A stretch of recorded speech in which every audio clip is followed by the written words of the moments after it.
Puji Tuhan. Selamat pagi Bapak Ibu Saudara yang terkasih, selamat pagi jemaat Tuhan. Sungguh saat yang indah kita bisa bersekutu bersama, datang di rumah Tuhan, menyembah, menikmati hadirat Tuhan. Terima kasih Yesus Tuhan. Naikkan penyembahan-Mu di hadapan Tuhan. Haleluya. Yesus, Yesus Tuhan. Satu minggu ini banyak pergumulan yang kita alami. Satu minggu ini mungkin ada saat-saat berat, titik-titik terberat dalam hidup kita. Tapi kita mendapati Tuhan tidak pernah tinggalkan kita. Terima kasih Tuhan. Kami bersyukur kalau hari ini kami masih menikmati semua kebaikan-Mu dalam hidup kami Tuhan. Kami bersyukur Tuhan buat kasih setia-Mu yang tidak pernah hilang dalam hidup kami Tuhan. Kami bersyukur Tuhan buat apa yang Kau kerjakan dalam hidup kami. Dan hari ini Tuhan, kami datang ke bait-Mu, kami datang mencari Engkau. Kami umat-umat-Mu Tuhan, kami menaikkan syukur kami di hadapan-Mu Tuhan. Engkau Tuhan penyelamat kami. Di dalam nama Tuhan Yesus Kristus, kami mulaikan ibadah kami. Haleluya.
Segala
apakah kami membalas semua kebaikan-Mu Tuhan.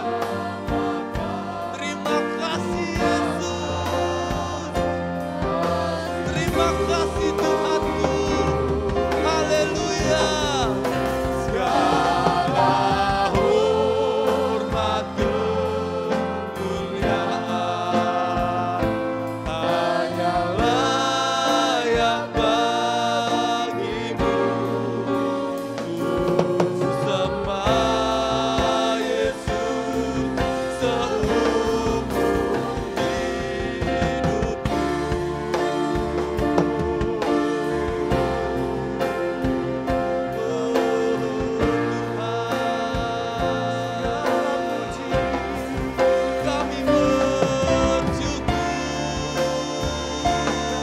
Kami bersyukur Tuhan, Engkau baik Tuhan, Engkau teramat baik Tuhan. Yesus, Yesus. Haleluya, haleluya. Kami tidak dapat hidup di luar kasih-Mu Tuhan. Kami selalu memerlukan kasih-Mu Tuhan. Haleluya, haleluya, haleluya. Engkau baik Tuhan. Haleluya. Bawa penyembahan-Mu, bawa ucapan syukur-Mu. Biarlah itu menjadi sebuah persembahan yang harum bagi Tuhan, menyukakan Tuhan. Haleluya, haleluya, haleluya. Yesus, Yesus, Yesus, Engkau segalanya, Engkau segala-galanya Tuhan. Haleluya.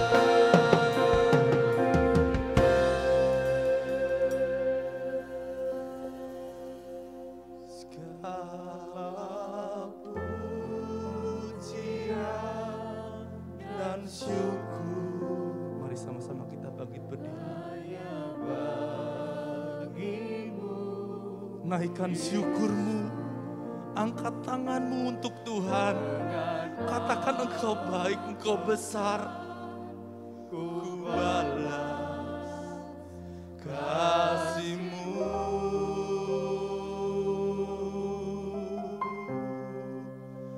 Segala hormat kemuliaan hanyalah yang bagimu.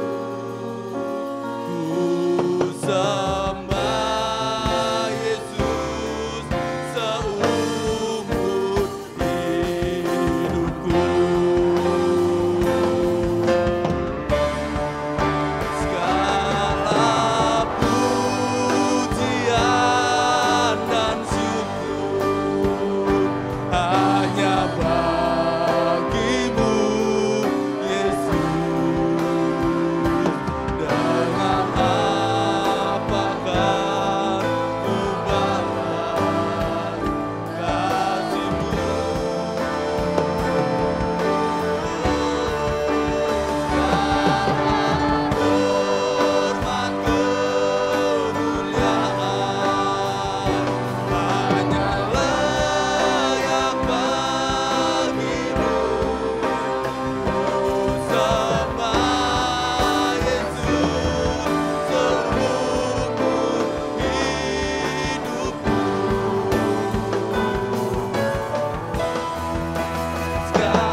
saudara bersuka cita pagi hari ini.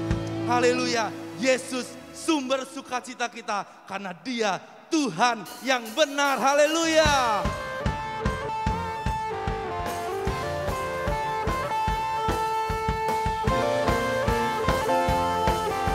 Katakan kusorakan haleluya, haleluya.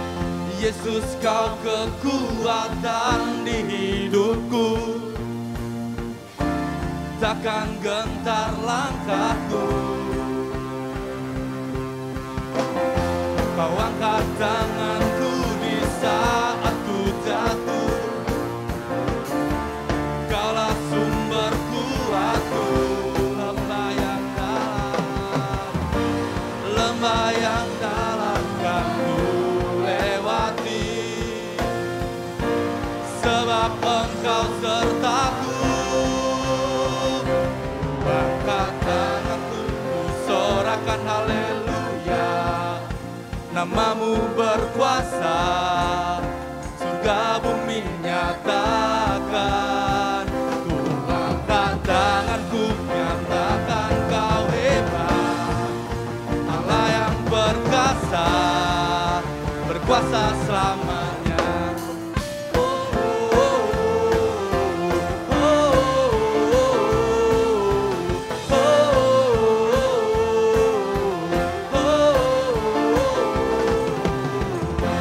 Yesus kau kekuatan di hidupku, amin. Takkan gentar langkahku. Kau angkat tanganku di saat ku jatuh, amin. Kaulah sumber kuatku. Lembah yang kelam kan ku lewati, sebab Engkau beserta kami. Haleluya, sorakan haleluya. Tanganku ku sorakan haleluya. Namamu berkuasa, surga bumi nyatakan. Ku angkat tanganku, nyatakan Kau hebat. Allah yang perkasa, berkuasa selamanya. Ku angkat tanganku, ku sorakan haleluya. Namamu berkuasa, surga bumi nyatakan. Ku angkat tanganku, nyatakan Kau hebat. Allah yang perkasa, berkuasa selamanya. Angkat tanganku, tangan-tangan kita diangkat untuk Tuhan bersama-sama, amin. Namanya berkuasa, surga bumi nyatakan sama-sama. Ku angkat tanganku, nyatakan Kau hebat. Allah yang perkasa, berkuasa selamanya. Ku angkat tanganku, ku sorakan haleluya. Namamu berkuasa, surga bumi nyatakan. Ku angkat tanganku, nyatakan Kau hebat. Allah yang perkasa, berkuasa selamanya.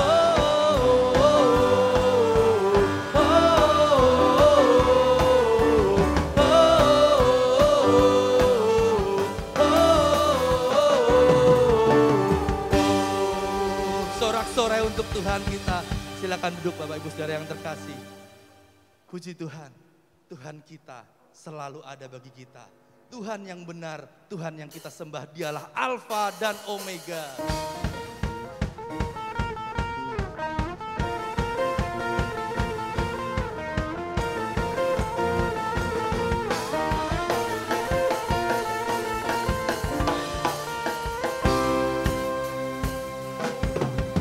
Kau gunung batuku dan Kau kota bentengku, tak akan ku ragu. Kau menjamin hidupku, Kau keselamatanku, dan Kau yang membelaku, tak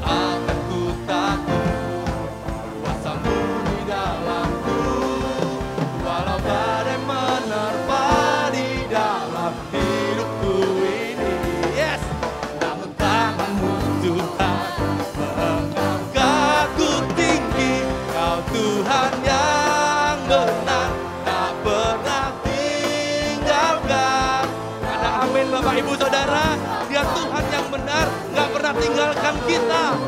Kau Alfa dan Omega, awal dan akhir. Semesta alam memuja Engkau Tuhan yang benar.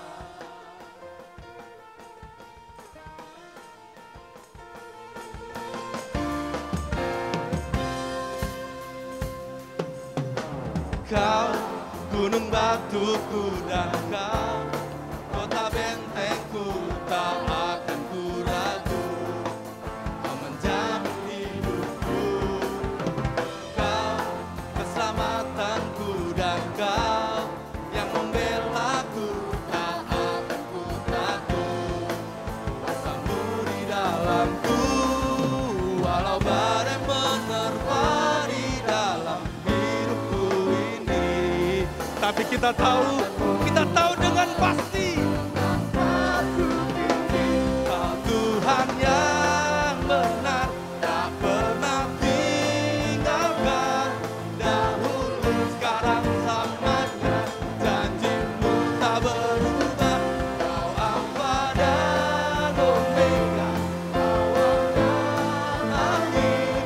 Semesta alam memuja Engkau Tuhan yang benar. Kau Tuhan yang benar, tak pernah tinggalkan. Dahulu, sekarang, selamanya, janjimu tak berubah. Kau Alfa dan Omega, awal dan akhir. Semesta alam memuja Engkau Tuhan yang benar.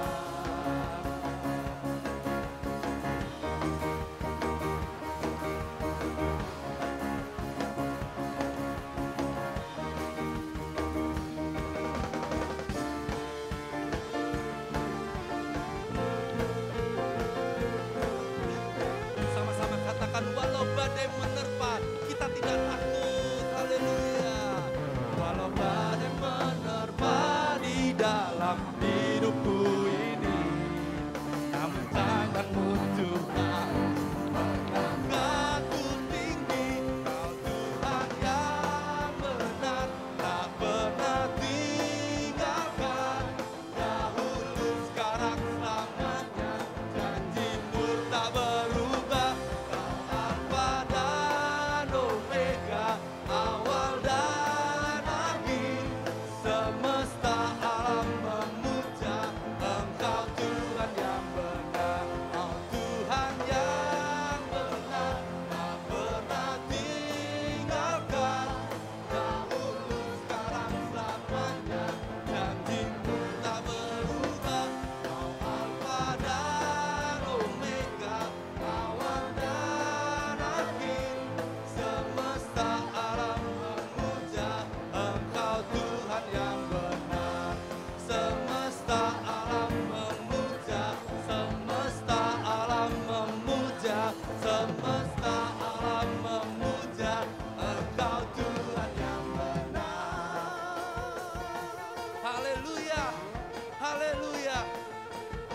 Kami menyembah Engkau, kami memuji Engkau Tuhan. Terima kasih Tuhan. Terima kasih Yesus. Ajar kami untuk selalu bersyukur Tuhan. Ajar kami untuk selalu bersyukur. Walaupun kenyataan menurut pemandangan kami tidak baik Tuhan. Tapi kami mau belajar bahwa apa yang Engkau kerjakan selalu baik bagi kami Tuhan. Ajar kami bersyukur dan kami percaya ada mujizat dalam setiap ucapan syukur kami.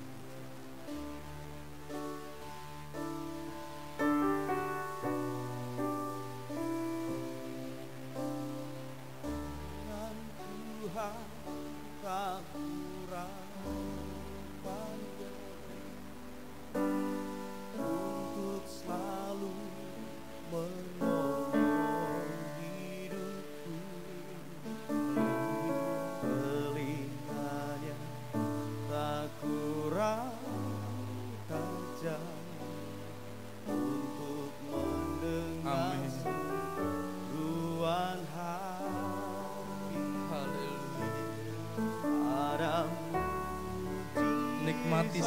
puji-pujian, nikmati setiap kata-kata. Engkau tempat perlindungan. Terima kasih. Imanku tetap teguh dalam-Mu.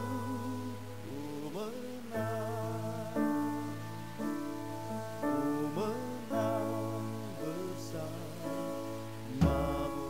Beri kemuliaan untuk Tuhan kita, sorak-sorai yang paling meriah.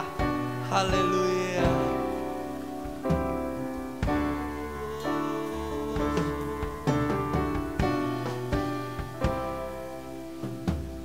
Tangan Tuhan tak kurang panjang untuk selalu menolong hidupku. Telinganya tak kurang tajam untuk mendengar seruan hatiku. Ada mujizat dalam bersyukur. Engkau tempat perlindunganku, Tuhan. Imanku tetap teguh dalam-Mu. Ku menang bersama-Mu. Saya undang Bapak Ibu Saudara untuk sama-sama bangkit berdiri. Tangan Tuhan tak kurang panjang untuk selalu menolong hidupku. Telinganya tak kurang tajam untuk mendengar seruan hatiku. Ada mujizat dalam bersyukur. Engkau tempat perlindunganku, Tuhan. Imanku tetap teguh dalam-Mu. Ku menang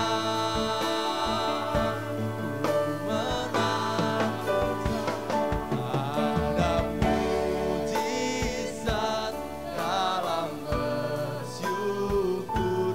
Engkau tempat perlindunganku, Tuhan. Imanku tetap teguh dalam-Mu. Ku menang bersama-Mu.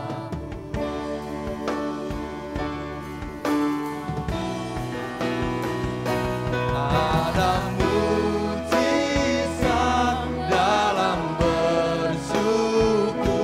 Engkau tempat perlindunganku, Tuhan. Imanku tetap.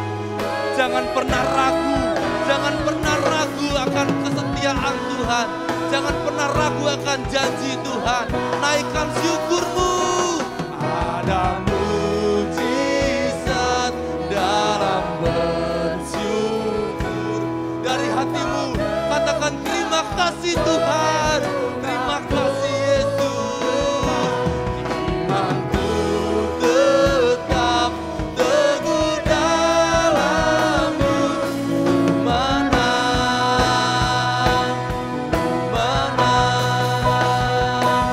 Ada mujizat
keadaan kami boleh tidak baik-baik saja Tuhan.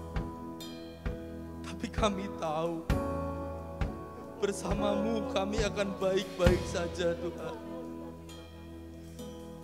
Kebaikanmu, penyertaanmu Tuhan, pertolonganmu itu menjadi bagian dalam kehidupan kami Tuhan. Terima kasih Tuhan. Terima kasih Yesus. Kami percaya ada mujizat terjadi dalam setiap ucapan syukur kami Tuhan. Terima kasih Tuhan, terima kasih Yesus. Ini pujian kami, ini penyembahan kami, ini ucapan syukur kami persembahkan bagimu Tuhan. Sekarang berfirmanlah ya Bapa, kami siap ditaburi oleh firman Tuhan. Dewasakan kami, jadikan anak-anak-Mu yang bertumbuh Tuhan. Jadikan kami anak-anak-Mu yang bisa menjadi berkat Tuhan. Terima kasih Tuhan, terima kasih Yesus. Engkau urapi hamba-Mu dan kami siap mendengarkan firman Tuhan di dalam nama Tuhan Yesus Kristus. Haleluya, amin.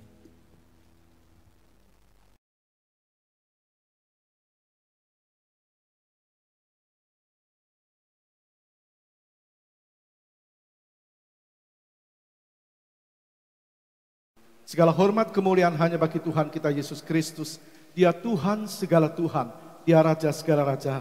Dan Dia berjanji akan datang kembali menjemput saudara dan saya. Dan semua orang yang terus mau menjadi pelaku firman-Nya.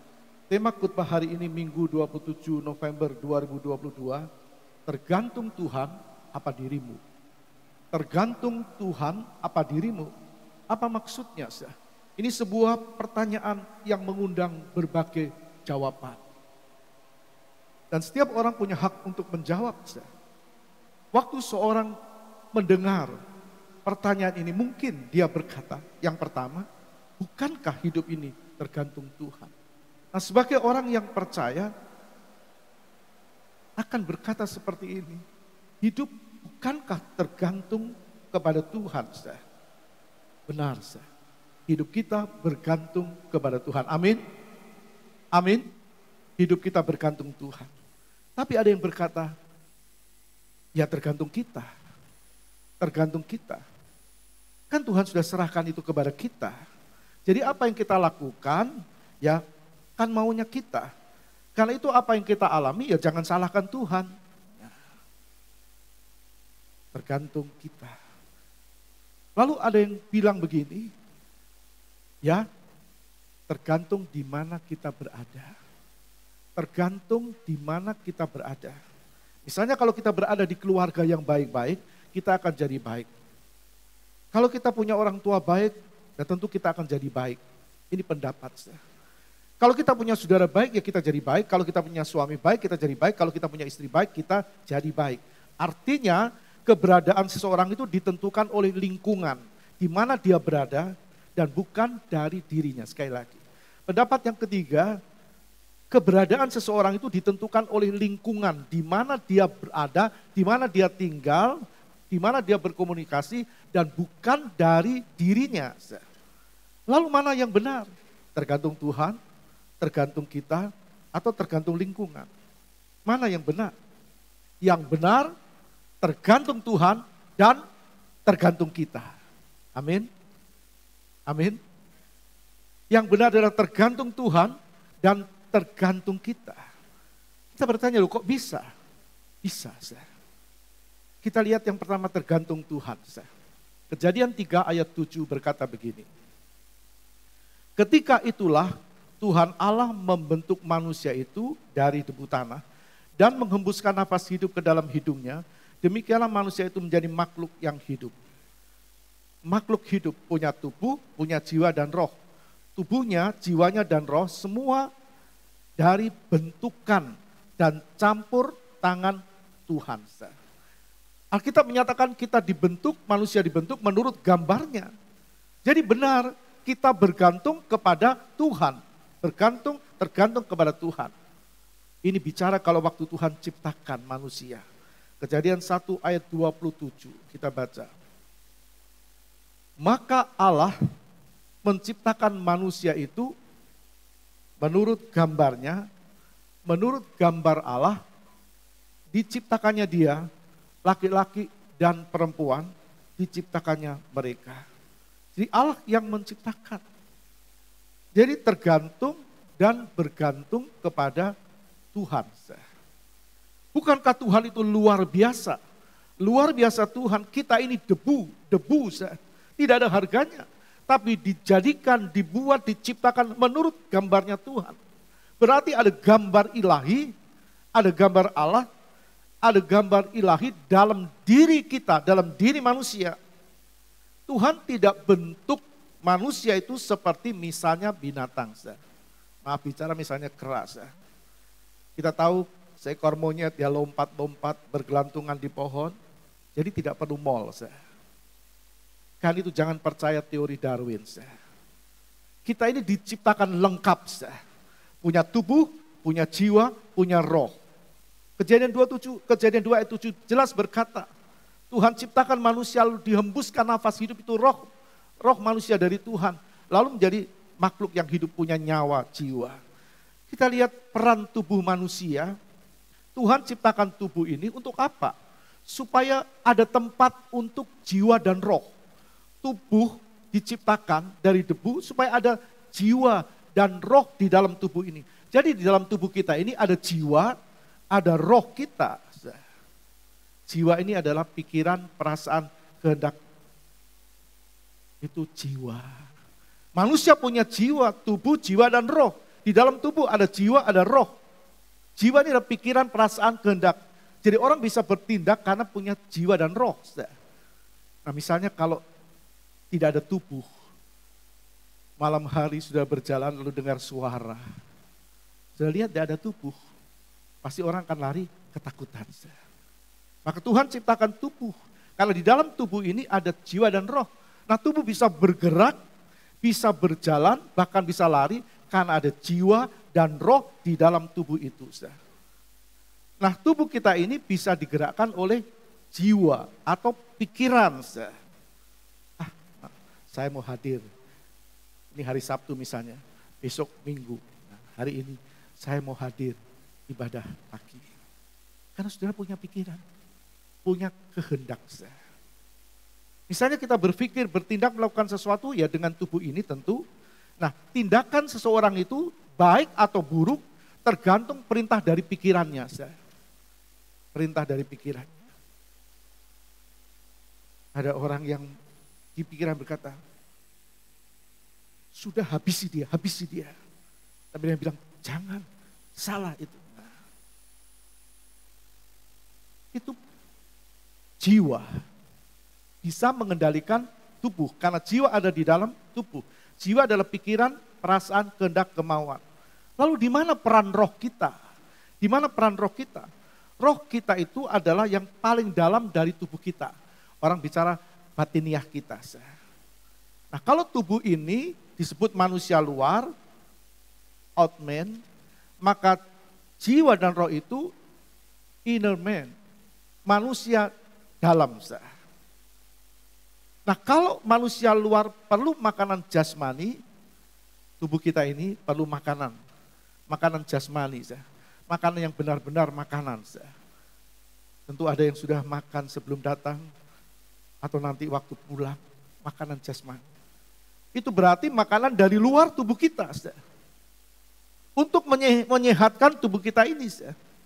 Maka manusia dalam itu jiwa dan roh kita ini juga perlu makanan dari luar. Dari luar tubuhnya. Apa itu? Makanan rohani. Kalau bagi tubuh makanan jasmani, bagi jiwa dan roh makanan rohani, itulah firman Tuhan. Dalam Amsal 20 ayat 27 berkata begini, roh manusia adalah pelita Tuhan yang menyelidiki seluruh lubuk hatinya. Jadi karena ada roh di dalam tubuh manusia, maka manusia bisa mengenal Tuhan.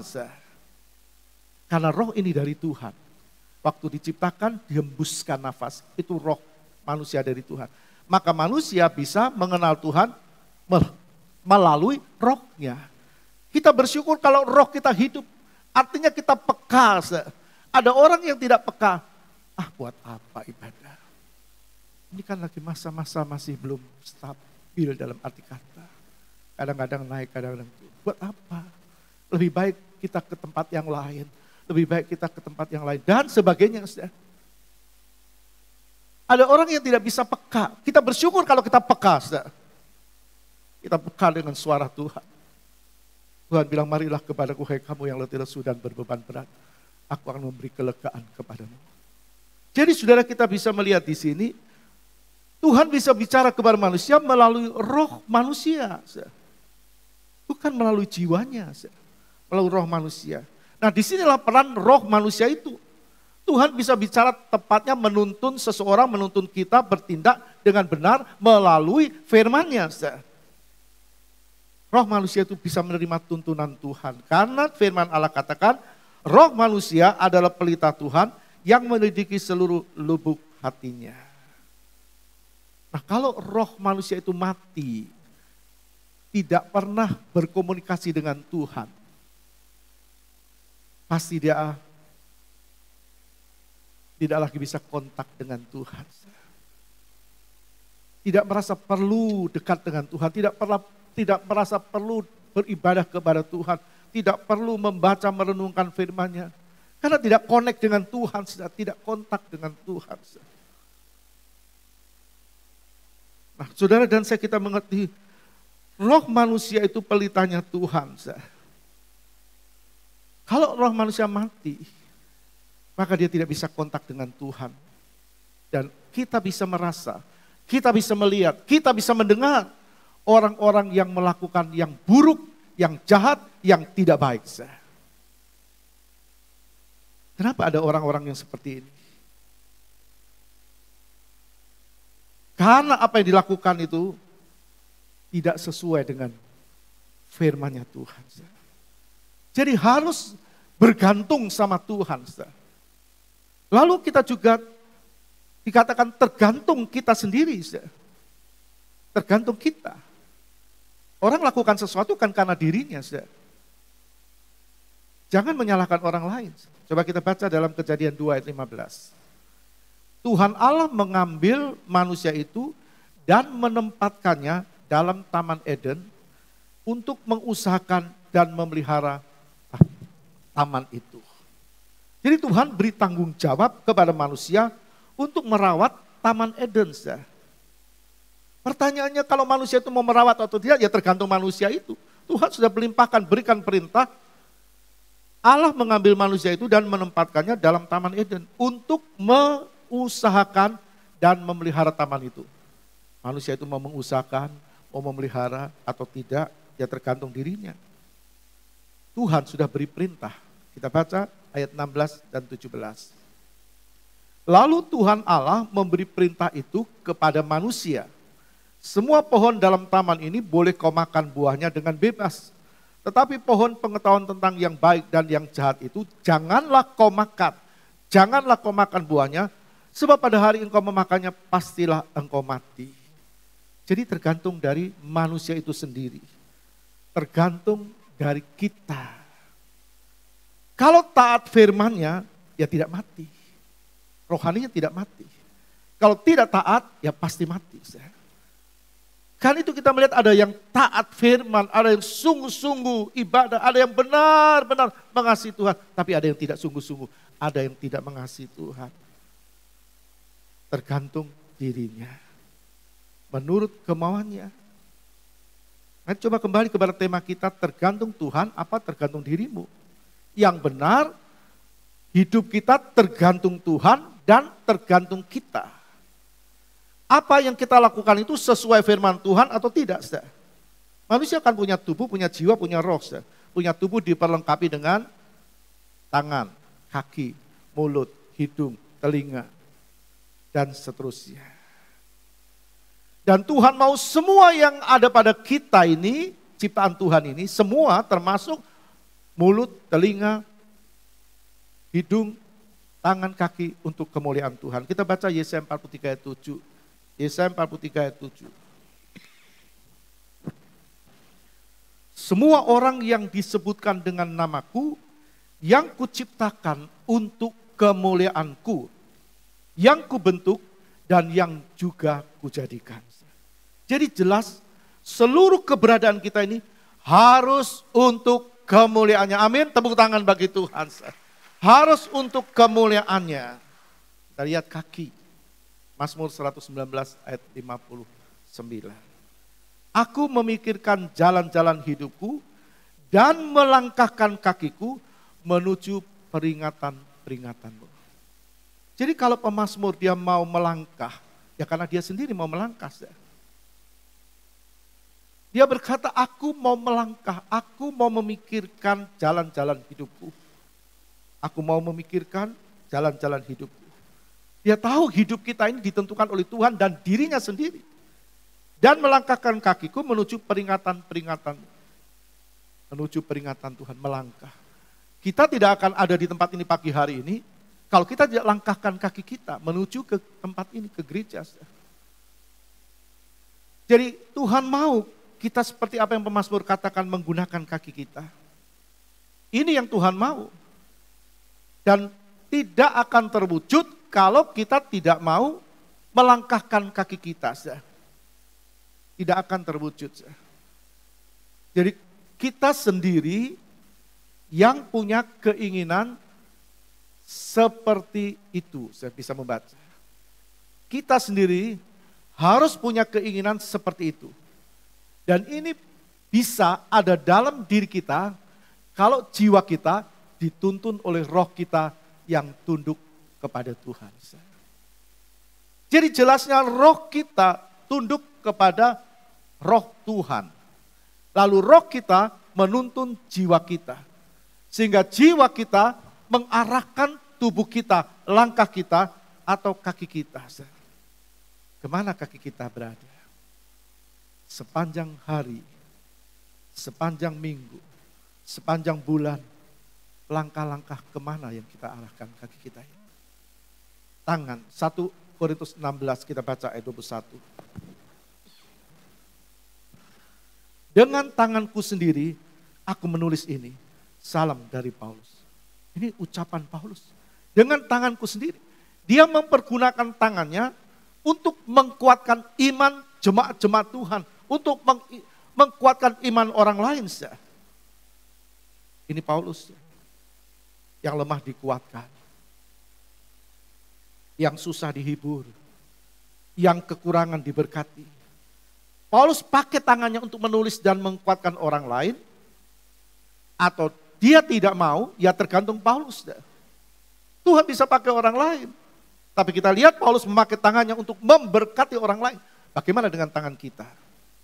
Apakah kita pakai untuk kemuliaan Tuhan? Sedangkan Tuhan berkata, semua yang kuciptakan untuk kemuliaanku. Kita lihat mulut. Mazmur 141 ayat 3. Mazmur 141 ayat 3. Awasilah mulutku ya Tuhan, berjagalah pada pintu bibirku. Ini ucapan Daud. Daud berkata, Tuhan jaga mulutku Tuhan. Artinya apa? Daud tidak mau apa yang keluar dari mulutnya tidak memberkati orang lain. Kan itu Daud ingin Tuhan jaga mulutnya dengan firman Tuhan. Bagaimana mulut bisa dijaga dengan firman Tuhan? Kalau seseorang suka makan firman.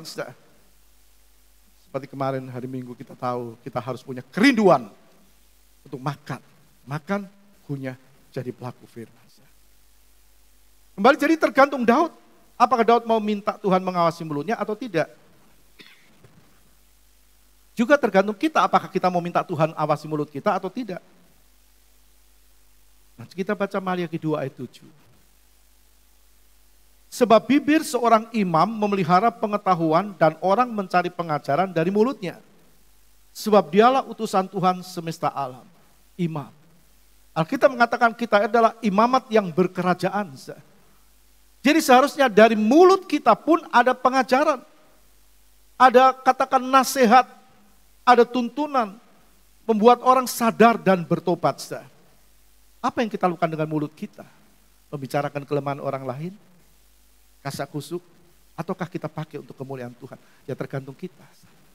Maliaki 2 ayat 6 berkata begini. Pengajaran yang benar ada dalam mulutnya dan kecurangan tidak terdapat pada bibirnya. Dalam damai sejahtera dan kejujuran ia mengikuti aku dan banyak orang dibuatnya berbalik daripada kesalahan. Firman Allah berkata pengajaran yang benar ada dalam mulutnya, firman Tuhan ada dalam mulutnya, dan kecurangan tidak terdapat pada bibirnya. Jujur perkataannya. Tentu kepada orang yang kita jumpai dalam keluarga, kepada suami, kepada istri, kepada orang tua, kepada anak, kepada teman-teman, dan sebagainya. Perkataan yang benar. Kita mau berkata benar atau tidak, ya tergantung kita.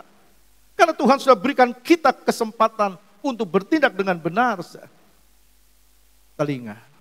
Kita baca Ayub 12 ayat 11. Bukankah telinga menguji kata-kata seperti langit-langit mengecap makanan? Bukankah telinga menguji kata-kata seperti langit-langit mengecap makanan? Artinya apa? Diuji dulu.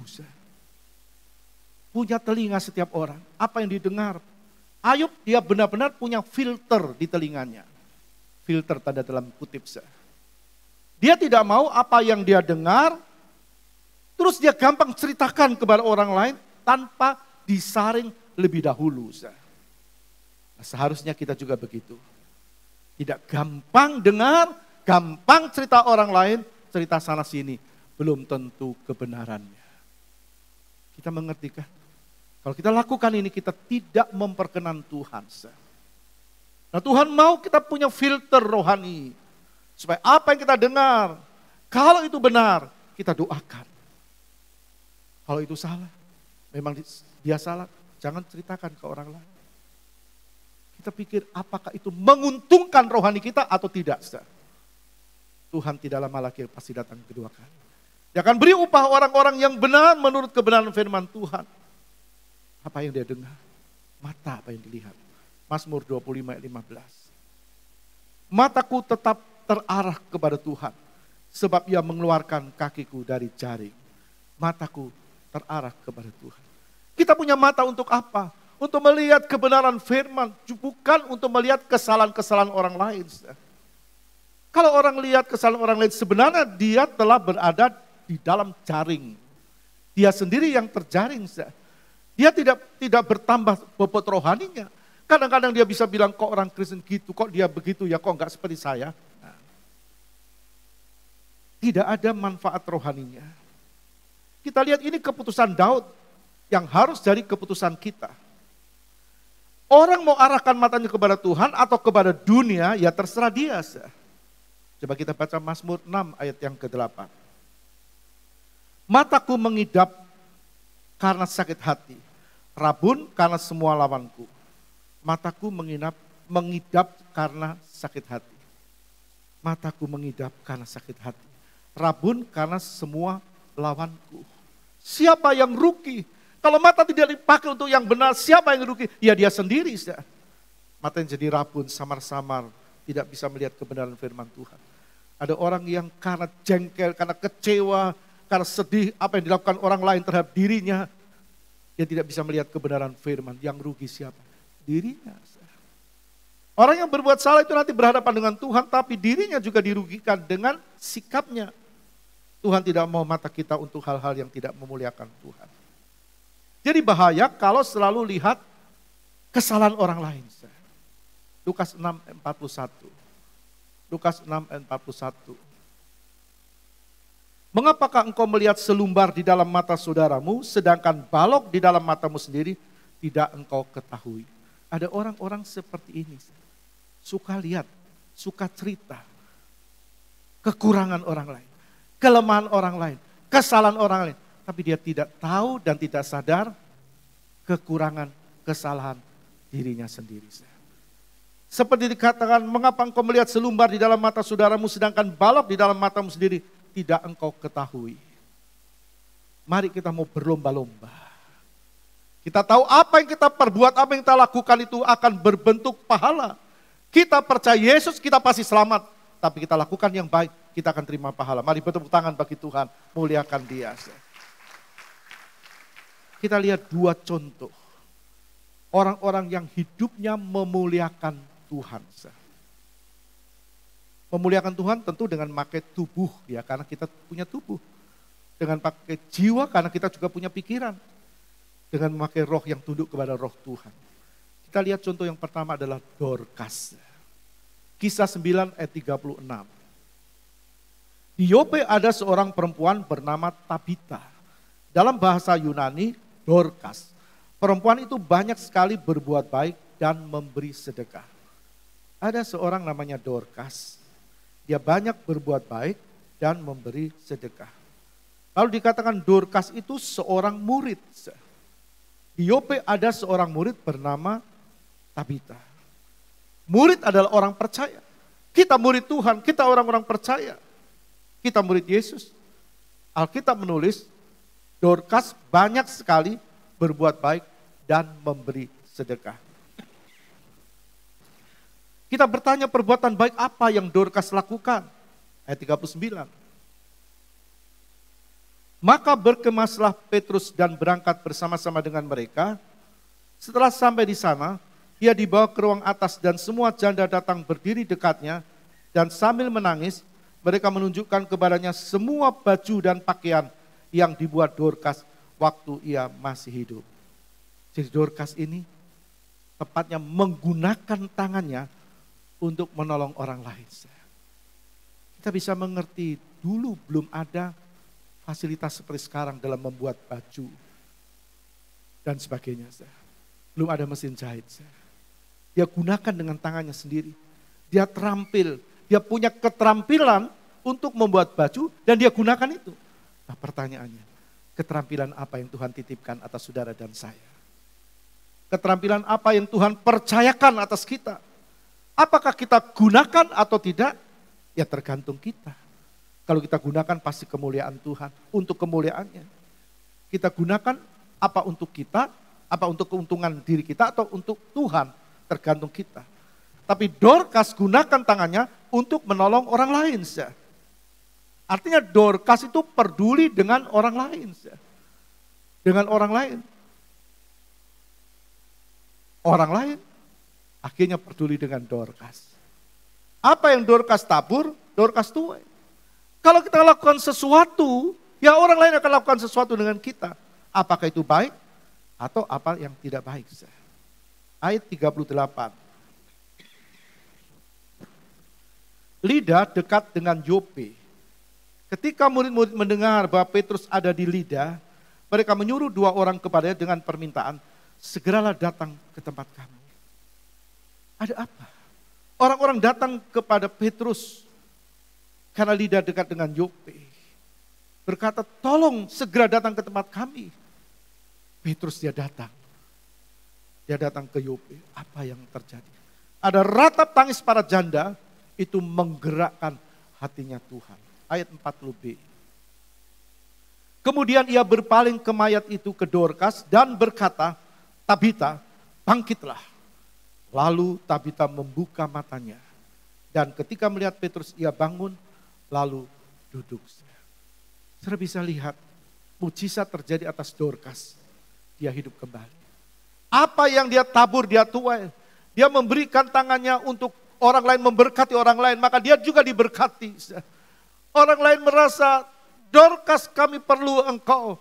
Maka mereka lari kepada Petrus, datang kepada kami. Dan mujizat terjadi. Banyak orang juga percaya kepada Tuhan. Amin. Banyak orang percaya kepada Tuhan. Ayat 42. Ayat 42. Peristiwa itu tersiar di seluruh Yope. Dan banyak orang menjadi percaya kepada Tuhan. Sekali lagi. Peristiwa itu tersiar di seluruh Yope. Dan banyak orang menjadi percaya kepada Tuhan. Artinya, melalui apa yang Dorcas perbuat dengan tangannya, Tuhan bisa pakai, mujizat terjadi atas diri Dorcas. Nah, melalui apa yang kita perbuat dengan tangan kita, Tuhan bisa pakai untuk kemuliaannya. Untuk kemuliaannya, banyak orang percaya kepada Tuhan melalui apa yang kita lakukan. Mari kita mau lakukan dengan apa kelengkapan yang Tuhan berikan atas kita. Contoh yang kedua, Ayub. Ayub 1 ayat 1. Ada seorang laki-laki di tanah Uz bernama Ayub. Orang itu saleh dan jujur, ia takut akan Allah dan menjauhi kejahatan. Ini fondasi bagi seorang beriman yang bisa melakukan hal-hal yang baik. Saleh, jujur, takut Allah, menjauhi kejahatan. saleh, jujur. Saleh itu ibadah. Jujur, takut Allah, menjauhi kejahatan. Ayat 3 kita baca. Ayat 3. Ia memiliki 7.000 ekor kambing domba, 3.000 ekor unta, 500 pasang lembu, 500 keledai betina dan budak-budak dalam jumlah yang sangat besar. Sehingga orang itu adalah yang terkaya dari semua orang di sebelah timur. Artinya apa? Artinya Ayub diberkati Tuhan. Ayub diberkati. Ayub lakukan di dunia yang baik. Dia juga terima yang baik diberkati Tuhan. Tapi apakah Ayub tidak punya masalah? Ada orang yang tidak mengerti, dia pikir, loh aku sudah diberkati kok aku alami seperti ini. Apa Tuhan tidak cinta aku? Tidak. Tuhan punya rencana atas Ayub. Juga atas kita. Sekali lagi kita lihat Ayub diberkati Tuhan. Tapi dia juga ada masalah. Anak-anaknya semua mati. Istrinya suruh dia menghujat Tuhan.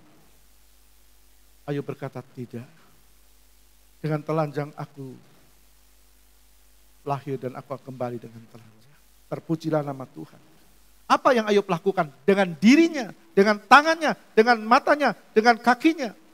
Ayub 29 ayat 12. Karena aku menyelamatkan orang sengsara yang berteriak minta tolong, juga anak piatu yang tidak ada penolongnya. Ayub menjadi penolong. Ayub ringan tangan. Alkitab jelas berkata kepada kita bagaimana Ayub menggunakan kakinya, menggunakan tangannya. Karena aku menyelamatkan orang sengsara yang berteriak minta tolong, juga anak piatu yang tidak ada penolongnya. Ayub ringan tangan, dia juga suka menolong. Ayat 15 kita baca. Ayat 15. Aku menjadi mata bagi orang buta dan kaki bagi orang lumpuh. Aku menjadi mata bagi orang buta dan kaki bagi orang lumpuh. Nah, bicara tentang buta dan lumpuh juga bisa bicara jasmani dan lumpuh rohani. Ayub membuat orang yang buta dalam tanda kutip bisa melihat, orang yang lumpuh bisa berjalan. Artinya Ayub menuntun orang-orang keluar dari masalah dan bukan memberi masalah. Ada orang yang tidak menolong orang lain keluar dari masalah, tapi membuat orang lain terlilit masalah. Tuhan tidak mau. Pagi hari benar-benar Tuhan ingin kita bersih di mata Tuhan. Dan dia siapkan mahkota untuk kita. Ayub, dia menuntun orang lain keluar dari persoalan yang sedang mereka hadapi. Tentu ada banyak orang-orang yang ada di sekeliling kita, yang buta dan lumpuh rohani. Apakah kita gunakan mata kita dan kaki iman kita untuk menolong mereka? Ayub 12 ayat 11 kita baca. Bukankah telinga menguji kata-kata seperti langit-langit mengecap makanan? Sekali lagi Ayub juga punya filter di telinganya. Dia punya filter. Punya filter di telinganya. Seperti Daud. Jadi apa yang dia dengar, dia saring dulu, dia pertimbangkan dulu. Dan ini harus ada pada kita. Jangan ingin nomor satu lalu cerita yang ternyata tidak ada benarnya. Jadi Ayub punya filter rohani, bukankah telinga menguji kata-kata seperti langit-langit mengecam makanan, apa yang dia dengar dia saring dulu. Apakah itu berguna, apa ada nilai rohaninya atau tidak. Apa itu membuat bobot rohaninya bertambah atau justru menurun. Maka tidak heran ucapan-ucapan Ayub selalu membangun iman orang lain yang mendengar. Dan ini harus ada pada kita. Apakah orang lain berkata terima kasih, aku dikuatkan dengan nasihat firman yang kau sampaikan. Ayub 31 ayat 30. Aku takkan membiarkan mulutku berbuat dosa, menuntut nyawanya dengan mengucapkan sumpah serapah. Tidak ada sumpah serapah. Kata-kata kotor, jorok, kata-kata yang tidak memuliakan Tuhan, tidak keluar dari mulut Ayub. Aku takkan membiarkan mulutku berbuat dosa, menuntut nyawanya dengan mengucapkan sumpah serapah. Kadang-kadang orang bertengkar tanpa kendali, sumpah serapah itu keluar. Tapi Ayub sendiri menjaga mulutnya, jangan sampai dia melukai perasaan orang lain. Kita baca ayat 23, Ayub 29. Orang menantikan aku seperti menantikan hujan, dan menadahkan mulutnya seperti menadah hujan pada akhir musim. Hujan akhir musim itu adalah hujan yang menyuburkan tanaman. Artinya Ayub selalu kata-katanya memberkati orang lain. Orang menantikan aku seperti menantikan hujan. Dan menadahkan mulutnya seperti menadahkan hujan pada akhir musim. Artinya orang selalu menantikan ucapan-ucapan, perkataan-perkataan dari mulut Ayub. Apakah orang menantikan ucapan dari mulut kita? Atau dia melihat kita lalu dia menyingkir? Karena dia tahu, oh dia lagi. Apakah kita memberkati orang lain dengan mulut kita? Ayub juga menjadi penyemangat bagi orang yang putus asa. Kita baca ayat 24. Aku tersenyum kepada mereka ketika mereka putus asa dan seri mukaku tidak dapat disuramkan mereka. Orang yang sedih dibuat bangkit imannya. Dibuat maju rohaninya. Menjadi pertanyaan kita. Kenapa Ayub bisa melakukan semuanya itu? Kenapa Ayub bisa melakukan semuanya itu? Ayub 23 kita baca ayat yang ke-12. Ayat 12. Perintah dari bibirnya tidak kulanggar, dalam sanubariku kusimpan ucapan mulutnya. Ucapan mulutnya Tuhan, firman-Nya Tuhan. Dia simpan. Ayub suka simpan firman Tuhan. Maka yang keluar dari dirinya adalah firman Tuhan. Mari kita mau simpan firman Tuhan. Supaya kita jadi pelaku firman Tuhan. Amin. Simpan firman Tuhan.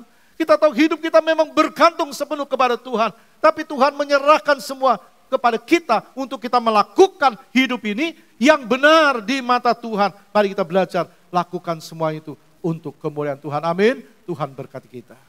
Mari kita bangkit berdiri. Satu pujian kita naikkan kepada Tuhan.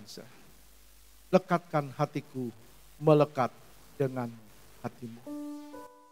Tetapkan langkahku Tuhan sejalan dengan firman. Biar tiap-tiap langkah kita seturut dan sejalan dengan firman-Nya. Lekatkan hatiku melekat dengan hatimu.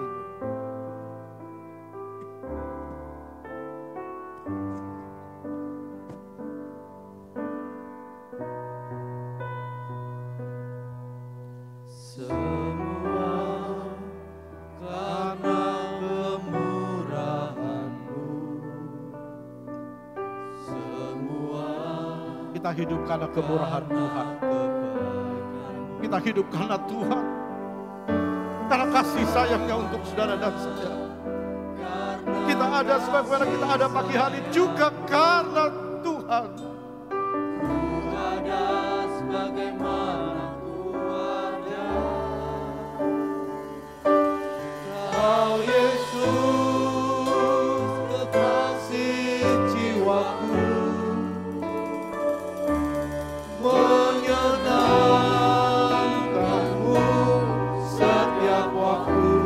Memuaskan hatimu, memuaskan hatimu, tujuan.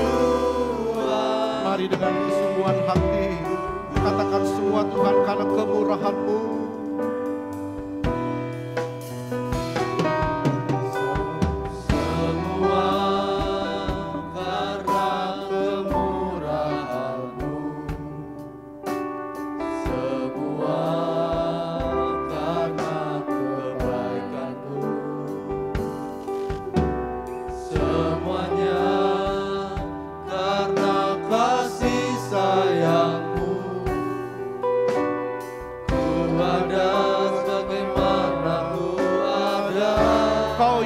Kekasih jiwaku, Kau Yesus kekasih jiwaku,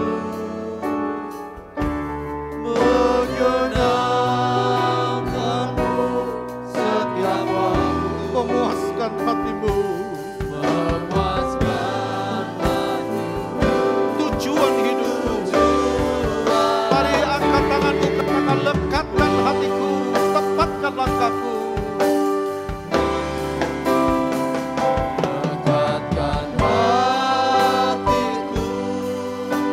Melekat dengan hatimu. Tepatkan langkahmu Tuhan. Tepatkan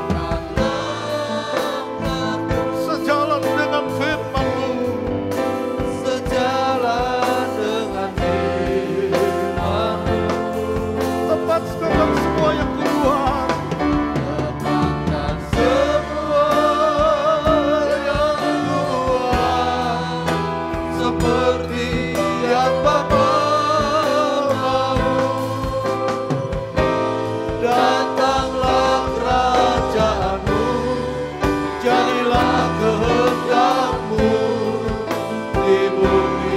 Mari kembali kita angkat tangan kita dan katakan,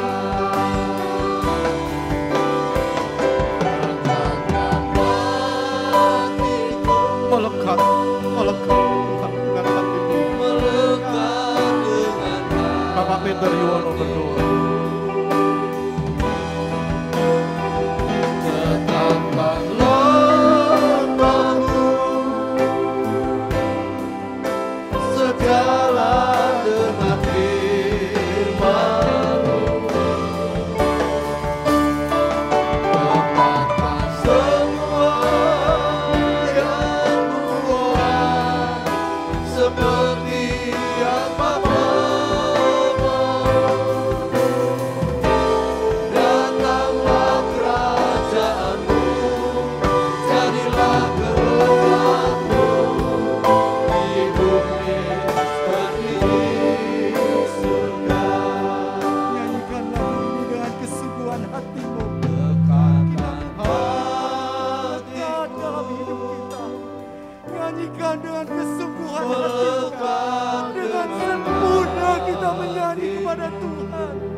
Firman-Mu, telinga kami boleh mendengarkan segala perkataan Firman-Mu. Itulah menjadi kerinduan kami sidang jemaat-Mu di tempat ini. Juga menjadi kerinduan para pendengar online dimanapun mereka berada. Biarlah kehidupan kami tidak kami sia-siakan Tuhan, tetapi kehidupan kami yang Kau berikan kepada kami boleh kami gunakan untuk Engkau. Terima kasih Tuhan buat firman-Mu yang mengingatkan kepada kami betapa pentingnya kami menggunakan hidup kami. Haleluya. Haleluya Yesus. Haleluya. Sadarkan kami semua Tuhan. Ampuni kami Tuhan. Kalau kami belum menggunakan hidup kami untuk kemuliaan-Mu. Haleluya. Biarlah kesempatan ini kami gunakan untuk Engkau. Ya haleluya, haleluya, haleluya. Kami bersyukur pagi ini kami diingatkan kembali. Supaya kami tidak menyia-nyiakan kehidupan kami. Terima kasih buat firman-Mu. Berkati hamba-Mu yang sudah menyampaikan kebenaran firman-Mu.